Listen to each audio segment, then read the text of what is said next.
سے لوگ کہتے ہیں ہم دعائیں مانگتے ہیں قبول نہیں ہوتی. بھائی قبول ہوتی ہے اس ٹائم پہ جس ٹائم پہ اللہ چاہے گا.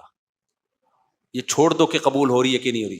کتنے لوگ کہتے ہیں فلسطین کے لیے کب سے دعائیں مانگی جا رہی ہیں, حرم میں بھی مانگی جا رہی ہیں دعائیں. ایک تو ہمارے یہاں پروپیگنڈا بہت ہے, بہت سے لوگ کہہ رہے ہیں فلسطین کے لیے حرم میں دعا نہیں مانگی جا رہی, بک گئے ائمہ حرم. میں جب ابھی عمرہ کرنے گیا تو پہلی تراویح میں ہی فلسطین کے لیے دعا مانگی ہے انہوں نے.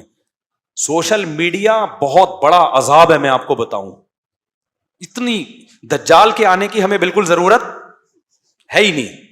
جو لمبا پھینکتے رہو نا, بس پھینکتے رہو. میں نے تو یہ فیصلہ کیا ہے جب تک کوئی چیز اپنی آنکھوں سے نہ دیکھ لو نا تبصرہ ہی نہیں کرو. جو اٹھا کے فیس بک پہ جس کا جو ٹھڑک نکالنی ہوتی ہے نکال کے. میں پہلا دن تراویح کا تھا, اسی میں پہلے دن ہی فلسطین کے مظلوموں کے لیے وہ جو تراویح میں دعا وتر میں دعا مانگتے ہیں پہلے دن ہی دعا مانگی. میں نے کہا لو بھائی, ابھی ہم کل کلپ دیکھ رہے تھے کہ دعائیں فلسطین کو لیے دعا نہیں مانگی جا رہی. تو جو کیا کہہ رہا تھا میں, ہاں لوگ کہتے ہیں اتنے عرصے سے ہم دعائیں مانگ رہے ہیں قبول نہیں ہو رہی. اس چکر میں بہت سے لوگ دعا مانگنا چھوڑ دیتے ہیں. یہ مت کرو. بنی اسرائیل کتنے عرصے سے دعا مانگ رہے تھے, پھر اللہ نے موسیٰ کو بھیجا, کلیم اللہ کو. پھر موسیٰ کے آنے کے بعد حضرت موسیٰ نے بھی دعائیں مانگی ہوں گی راتوں کو اٹھ کے, بنی اسرائیل نے اور مانگی ہوں گی, لیکن ظلم کم ہونے کے بجائے بڑھتا جا رہا ہے. تو کیا موسیٰ علیہ السلام نے دعائیں مانگنا چھوڑ دی ہے بھائی؟ یا موسیٰ اوذینا من قبل ان تأتینا ومن بعد ما جئتنا. اے موسیٰ تیرے آنے سے پہلے بھی ظلم, تیرے آنے کے بعد بھی ظلم, کوئی فائدہ نہیں ہو رہا. حضرت موسیٰ کیا کہہ رہے ہیں, بہت مزہ آتا ہے مجھے اس آیت کے پڑھنے میں. بنی اسرائیل نا بڑی قسم پرسی سے حضرت موسیٰ کے پاس آئے. یا موسیٰ اوذینا من قبل ان تأتینا, اے موسیٰ تیرے آنے سے پہلے بھی عذاب میں تھے. ومن بعد ما جئتنا, تو نجات دہندہ بن کے آیا ہے لیکن تیرے آنے سے ہمیں کوئی فائدہ نہیں ہوا. مطلب کہ ہم تو دعائیں مانگ رہے ہیں, سب کچھ کر رہے ہیں, پھر بھی فائدہ نہیں ہو رہا. موسیٰ نے جواب میں کیا کہا, یا قوم ان الارض للہ استعینوا باللہ واصبروا. دیکھو اللہ سے مدد مانگتے رہو جیسے اب مانگ رہے ہو, اور صبر بھی کرتے رہو ساتھ ساتھ. دعا صبر کے بغیر نہیں ہوتی. یا قوم استعینوا باللہ واصبروا, اے میری قوم اللہ سے دعائیں مانگتے رہو اور صبر کرتے رہو. آگے دلیل کتنی شاندار دی ہے. سوال پیدا ہوتا ہے بھائی یہ کام تو ہم پہلے سے کر رہے ہیں نا, رزلٹ تو کوئی آؤٹ ہو نہیں رہا. آپ تو وہی کام کا حکم دے رہے ہو جو ہم پہلے سے کر رہے ہیں. ہم یہ کہہ رہے ہیں دعا قبول نہیں ہو رہی, آپ کہہ رہے ہیں دعا کب مانگو, مانگ رہے ہیں پہلے سے.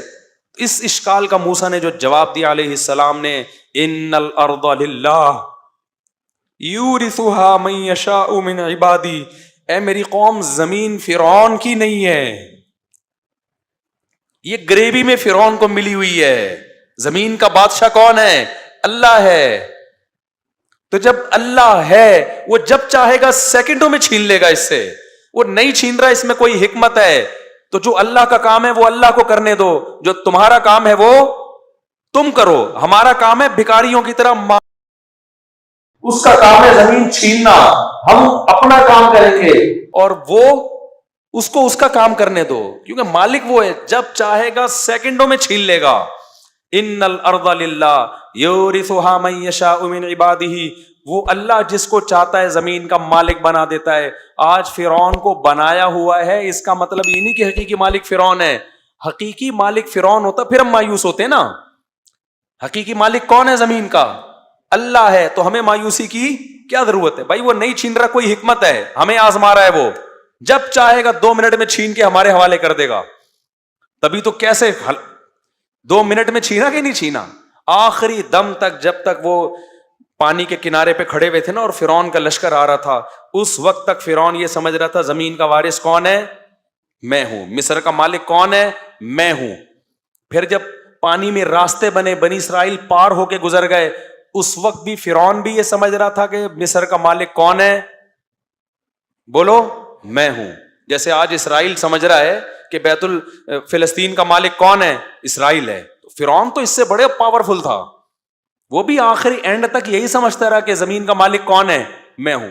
راستے بن گئے, اس وقت بھی فرعون سمجھ رہا تھا مصر کا مالک کون ہے؟ میں ہوں. بنی اسرائیل بھی یہ سمجھ رہے تھے, حضرت موسیٰ بھی یہ سمجھ رہے تھے کہ فی الحال زمین کا مالک کون ہے؟ فرعون چند سیکنڈوں کے اندر کام ہوا ہے. جب فرعون نے پانی میں اپنے گھوڑوں کو دوڑانا شروع کیا انہی راستوں میں جو بنی اسرائیل کے لیے بنے تھے, اور جب آخری آدمی جب تک داخل نہیں ہوا نا اس پانی میں, اس وقت تک بھی بنی اسرائیل یہ سمجھ رہے تھے کہ مصر کا مالک کون ہے؟ فرعون. ان کو کیا خبر تھی کہ یہ ڈوبے گا جہاں پہ. اللہ نے موسیٰ کو صرف یہ بتایا تھا کہ سمندر پہ لاٹھی مارو راستے بنا دوں گا.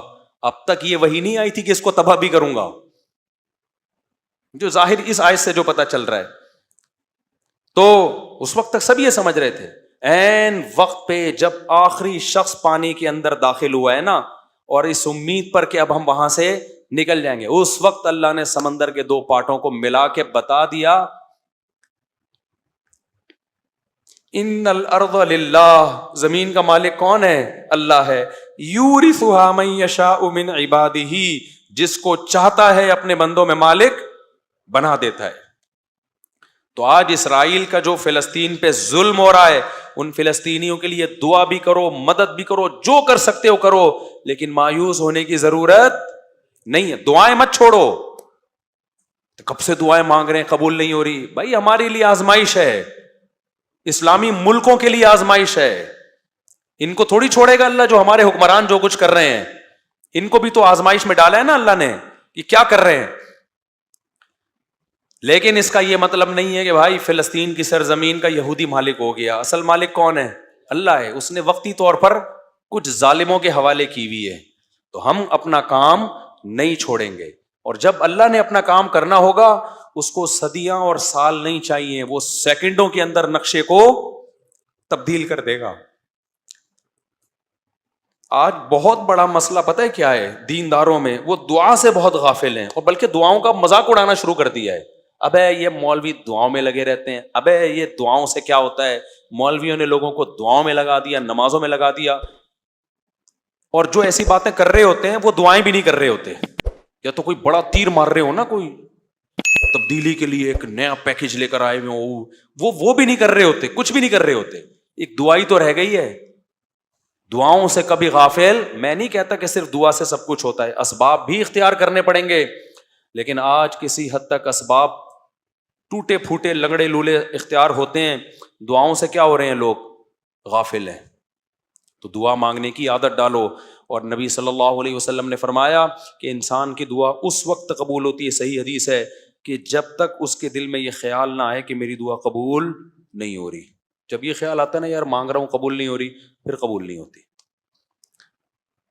تو اس لیے یہ جو آیتیں میں جلدی سے بس 2-3 آیتیں پڑھ کے بیان کو ختم کرتا ہوں. ان کا خلاصہ یہی ہے کہ نوح علیہ السلام ناکامی کے اسباب میں اللہ کہتے ہیں جب قسم پرسی میں ہمیں پکارا, فاستجبنا لہ, ہم نے نوح کی دعا کو قبول کیا. کب قبول کیا؟ 950 سال کے بعد. کتنے سالوں کے بعد, لیکن کیا نا اللہ نے. یعقوب علیہ السلام ساری زندگی دعا مانگتے رہے, قبول بڑھاپے میں کیا. اگر نہ مانگتے تو کچھ بھی نہیں ہوتا. تو اور اللہ اگر ایسے دعائیں قبول کرنا شروع کر دے, ادھر مانگی ٹھک کر کے, وہ تو پی کے فلم ہو جائے گی. وہ شارٹ کلپ کسی نے بھیجا تھا, میں فلمیں نہیں دیکھتا, یہ ذہن میں جو لوگوں نے لکھا ہوا ہے اس نے چھپ کے پوری فلم دیکھی ہے. نہیں دیکھی, اللہ کی قسم نہیں دیکھی. ہاں یہ ضرور ہے کہ اس کے کچھ شارٹ کلپ تھے, وہ بھی دوستوں کے ساتھ دیکھے ہیں, وہ بھی وہ والے کلپ جو بہت ہی خاندانی قسم کے کلپ تھے. تو اگر ایسے قبول ہوتی نا, سموسا مانگ رہا ہے ٹھک کر کے سموسا رکھ کے چلا گیا, تبھی تو اس نے کہا کہ اگلا ورژن چاہیے. بیٹروا ختم ہو گیا, کیا کہہ رہا تھا وہ بیٹروا. اگر اس طرح سے دعائیں قبول ہوتی, یا اللہ میری فلاں جگہ شادی کرا دے, ٹھک کر کے ہو گئی, تو پھر تو ایمان بالغیب رہتا. ایمان بالغیب تو ایمان بالغیب تھوڑی رہتا. پھر تو بھائی جو مانگو ٹھک کر کے مل رہا ہے, پھر تو کافر بھی کہتے ہیں یار دعائیں مانگو بس. تو اللہ نے غیب میں رکھا ہے, تبھی دعائیں وہ لوگ مانگتے ہیں جن کا ایمان بالغیب ہوتا ہے. وہ بہت جاندار دعائیں مانگتے ہیں. جن کا ایمان بالغیب نہیں ہے, ان کا ہر عبادت میں دل لگتا ہے, دعا میں ان کا دل نہیں لگتا. ان کو لگتا ہے یار یہ ایسے ہی بس جا رہا ہے, وہ نماز پڑھ لے گا, قرآن پڑھ لے گا, دعا نہیں مانگے گا وہ. تو اللہ تعالیٰ فرماتے ہیں فاستجبنا لہ, ہم نے ان کی دعا کو قبول کیا. وَنَصَرْنَاهُ مِنَ الْقَوْمِ الَّذِينَ كَذَّبُوا بِآيَاتِنَا, اور جو لوگ ہماری آیات کا انکار کرتے تھے, ہم نے نوح کی ان پر مدد کی. نوح علیہ السلام کمزور تھے, ہم نے ان کی مدد کی. آگے اللہ نے سلیمان اور داؤد علیہ السلام کا تذکرہ کیا کہ ہم نے کیسے کیسے ان کو نوازا. پھر اللہ نے ایوب علیہ السلام کا ذکر کیا کہ ایوب علیہ السلام کئی سال بیماریوں میں رہے. آج بہت سے لوگ کہتے ہیں ہم اتنی بیماریاں, اس کا مطلب خدا ہم سے ناراض ہے. نا میرے بھائی, مالی پریشانیاں, جسمانی پریشانیاں, یہ اللہ کے ناراض ہونے کی دلیل نہیں. اللہ آزماتا ہے کسی کو دے کے اور کسی سے لے کے. تو ایوب علیہ السلام کی زندگی بیماریوں میں اتنے پریشان ہو گئے, اللہ سے دعا مانگی, انی مسنی الضر, اے اللہ مجھے بہت پریشانی پہنچی ہے, وانت ارحم الراحمین, تو سب سے زیادہ رحم کرنے والا ہے. اتنے پریشان ہوئے تھے نا ایوب علیہ السلام کہ انسان بیماری میں تھوڑا چڑچڑا بھی ہو جاتا ہے. ایوب علیہ السلام کی بیوی نے بہت خدمت کی حضرت ایوب کی. ایسا نہیں ہوا کہ ایوب علیہ السلام جب کئی سال بیمار رہے تو ان کی بیگم کورٹ سے خلا لے کے چلی گئی, ایسا نہیں ہوا ہے. اور لیتی بھی نا تو اس زمانے میں ملتا نہیں, ٹھیک ہے نا. یہ تنسیخ نکاح آج بہت آسان کر دیا ہے. تو وفا کی ان کی بیوی نے بہت خدمت کی. آج نہ شوہر بیوی کے ساتھ وفا کرتا ہے, جب تک اٹریکٹیو ہے بیگم سے محبت, جہاں کوئی بیچاری کو کچھ مسئلہ ہو گیا جان چھڑانے کی کوشش. اور عورت بھی یہی کرتی ہے, جب تک کماؤ پوت کھلا رہا ہے میرا میاں ہے, جہاں بیچارے پر غربت آ گئی, کوئی بیماری آ گئی, ٹھک کر کے کھلا. ابھی ایک صحافی کا, ایک وکیل کا کلپ آیا ہے, اس نے کہا اس وقت جو طلاقیں ہو رہی ہیں نا, طلاقیں, ان میں 70% طلاقوں میں پہل عورتیں کر رہی ہیں. یہ جو بعض اسکالر کہتے ہیں نا مرد جلد بازی میں طلاقیں دیتے ہیں, کم ہے ریشو, عورتوں کا جلد بازی میں خلا لینے کا ریشو زیادہ ہے. سرکار نے یہ بھی الزام لگایا تھا نا کہ مرد دھڑ جب چاہیں طلاقیں دیتے ہیں, حالانکہ ایسا ہوتا نہیں ہے. ایسا ہو رہا ہوتا سارے رنڈوے بیٹھے ہوئے ہوتے یہاں پہ. طلاقیں بہت ہو رہی ہیں لیکن برداشت کرنے والے مردوں کا ریشو طلاقیں دینے والے مردوں سے بہت زیادہ ہے, بہت زیادہ ریشو ہے. اتنے مرد میں اللہ نے برداشت زیادہ رکھی ہے. خواتین کو خلا کا جو یک طرفہ خلا کا اختیار دے دیا نا, اس کے نتیجہ میں نہیں, کوئی مولوی نہیں کہہ رہا, ایک وکیل کہہ رہا ہے, لبرل وکیل ہے, وہ کہہ رہا ہے بھائی جو رجسٹرڈ طلاقیں ہیں ان میں 70% کس کی طرف سے ہیں, خواتین. کیونکہ برداشت ختم, ذرا سا مسئلہ ہوا ٹھک کر کے عدالت سے خلا لیا, پتلی گلی سے نکلی تو خاندانی نظام گیا تیل لینے, برباد ہو گیا. تو ایوب علیہ السلام کی بیوی نے اس بیماری میں ایوب علیہ السلام کی بہت خدمت کی. تھوڑی سی خدمت میں اونچ نیچ ہو گئی, ظاہر انسان بیمار ہوتا ہے غصہ جلدی آتا ہے. حضرت ایوب علیہ السلام نے کہا کہ میں ٹھیک ہوا نا تجھے 100 کوڑے ماروں گا, اس سے, اور قسم اٹھا لی میں ٹھیک ہوا نا, کہیں اونچ نیچ ہو گئی ہوگی. بعد میں حضرت ایوب کو بڑی ندامت ہوئی کہ یہ تو بڑی وفادار بیوی ہے, لیکن قسم بھی اٹھا چکا ہوں. اب قسم بھی تو اللہ کے نام کی ہوتی ہے نا, تو اب قسم بھی اٹھا لی ہے, قسم توڑنا بھی بہت بڑا جرم ہے, اور بیوی کو کوڑے مارنا بھی اچھا. اتنی اچھی بیوی ہے بھائی. تو اللہ نے حضرت ایوب علیہ السلام کو ہیلا بتایا, خذ بیدک ضغثا. دیکھو اللہ کی نظر میں ان کی بیوی کا کتنا بڑا مقام تھا. یہ تو ایک جزوی واقعہ ہے, اللہ حضرت ایوب کو بتا دیتا, ان کا پرسنل معاملہ ہے. کیا ہیلا بتایا کہ ایک جھاڑو لو جس میں 100 تنکے ہوں, ایک ہی دفعہ میں لگا دو, بس قسم کیا ہو جائے گی. اور بیوی کو بتا دیں گے بھائی بیگم میں مارنا نہیں چاہتا لیکن ایک قسم ہے اس کے کفارے سے بچنے کے لیے. تو جب پہلے سے بتا کے یہ سب کچھ کیا جائے تو بیگم کو انسلٹ محسوس نہیں ہوتی. تو اللہ نے کہا کہ ایک 100 سیخیں لو اور لگا کے ایک ہی دفعہ یوں کر کے لگا دو, 100 لگ گئے گے نا, بس ختم, کافی ہے اتنا. تو یہ تو پرسنل معاملہ تھا نا حضرت ایوب کا, اللہ نے اس کو قرآن کا حصہ بنا دیا. اس سے پتہ چلتا ہے کہ اللہ کو وفادار بیوی اتنی پسند ہے کہ اللہ اپنے پیغمبر کو ہیلا بھی بتا رہے ہیں اور اس کو قرآن کا حصہ بھی بنا رہے ہیں, یہ بتانے کے لیے کہ یہ پروٹوکول ایوب علیہ السلام کی بیوی کو میں نے دیا ہے. اور یہ طریقہ بھی بعض دفعہ مفتی ہیلے بتا رہے ہوتے ہیں نا, مفتی جو غلط مفتی بھی ہیلے بتا رہے ہوتے ہیں بعض دفعہ, ابے تو ایسا کر, حلالوں کے ہیلے جیسے بتا رہے ہوتے ہیں. اور بعض دفعہ ہیلے ایسے بتا رہے ہوتے ہیں کہ زکوٰۃ کے ہیلے, غریب کو دے 1 کروڑ روپے, اس نے لیا, مالک بن گیا, اس کے ہدیہ لے لے, جلیبیاں کھا بیٹھ گئے.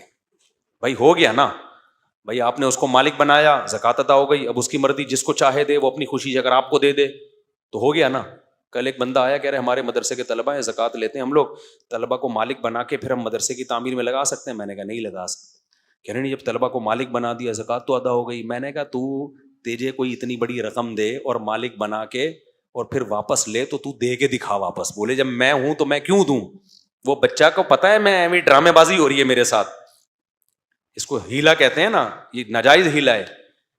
بچے کو پتا ہے ورنہ 1,00,000 روپے کسی بچے کو دو, وہ کہے گا میں پاگل ہوں میں مدرسے کی دیوار میں لگاؤں, میرے پیسیوں مثلا میرا ابا غریب میری اماں غریب.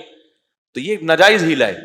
تو جیسے بعض 2 نمبر قسم کے مفتی غلط ہیلے بتا رہے ہوتے ہیں, لیکن یہاں ہیلا کون بتا رہا ہے؟ اللہ. کس کو؟ پیغمبر کو. کس کو بچانے کے لیے؟ ان کی بیوی کو بچانے کے لیے. تو جو بھی وفادار ہوگا, میاں ہو یا بیوی, اللہ کو وفاداروں کی قدر ہے.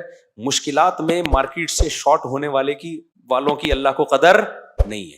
کہ جب حالات اچھے تھے تو بہت بہترین میاں, حالات جہاں خراب ہوئے تو مارکیٹ سے ایک دم شارٹ.